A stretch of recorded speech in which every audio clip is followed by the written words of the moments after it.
जायकवाडी धरणाचा पाणीसाठा 82.18%वर, उजव्या आणि डाव्या कालव्यातून पाण्याचा विसर्ग. शिरूर तालुक्यातील पूल वाहून गेला. जातेगाव बुद्रुक जातेगाव खुर्दचा संपर्क तुटला. नागरिकांवर मोठा वळसा घालून जाण्याची वेळ.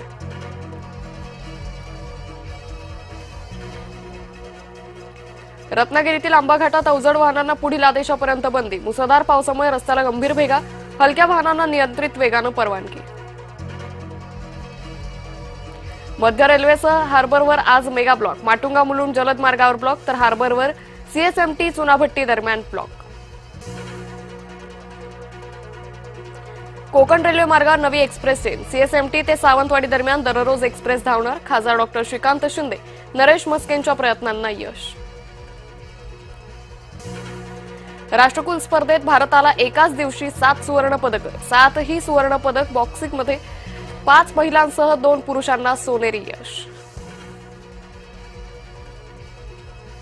ठाणे महानगरपालिकेकडून नव्या गाड्यांसाठी लाखोंची उधळपट्टी. उपमहापौर सभागृह नेत्यासाठी नव्या गाड्या खरेदी. प्रत्येक गाडीची किंमत 16 लाख असल्याची माहिती. अभिजित दिपकेंचा सत्कार केल्यानं संजय शिरसाट आणि बच्चू कडूंवर एकनाथ शिंदे नाराज. पूर्वकल्पना न देता शिरसाट आणि बच्चू कडू दिपकेंना कसे भेटले, शिंदेंनी खडसावलं. शिवसेनेचं धनुष्यबाण चिन्ह एकतर आपल्याला मिळेल किंवा गोठवलं जाईल. उद्धव ठाकरेंचा जिल्हा प्रमुखांच्या बैठकीत विश्वास. पंतप्रधान नरेंद्र मोदींकडून युवकांचं कौतुक. अर्थव्यवस्थेच्या विकासामागे तरुण प्रेरक शक्ती. तरुणांमुळे भारत जगात मोठी स्टार्टअप परिसंस्था.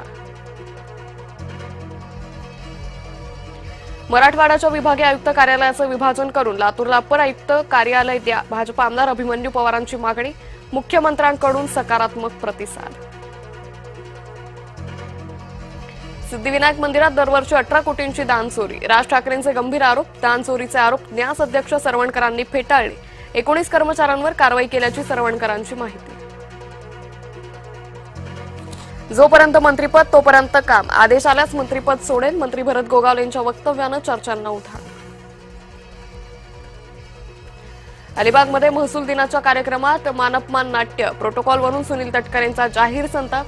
महसूल मंत्री चंद्रशेखर बावनकुळेंची दिलगिरी. सुनील तटकरेंवर महेंद्र दळवींची टीका. अतिवृष्टीत वाहून गेलेल्या रस्त्यांची तातडीनं दुरुस्ती करणार. सार्वजनिक बांधकाम मंत्री शिवेंद्रराजे भोसले यांची ग्वाही. 16 वर्षीय मुलीवर तिघांकडून सामूहिक अत्याचार.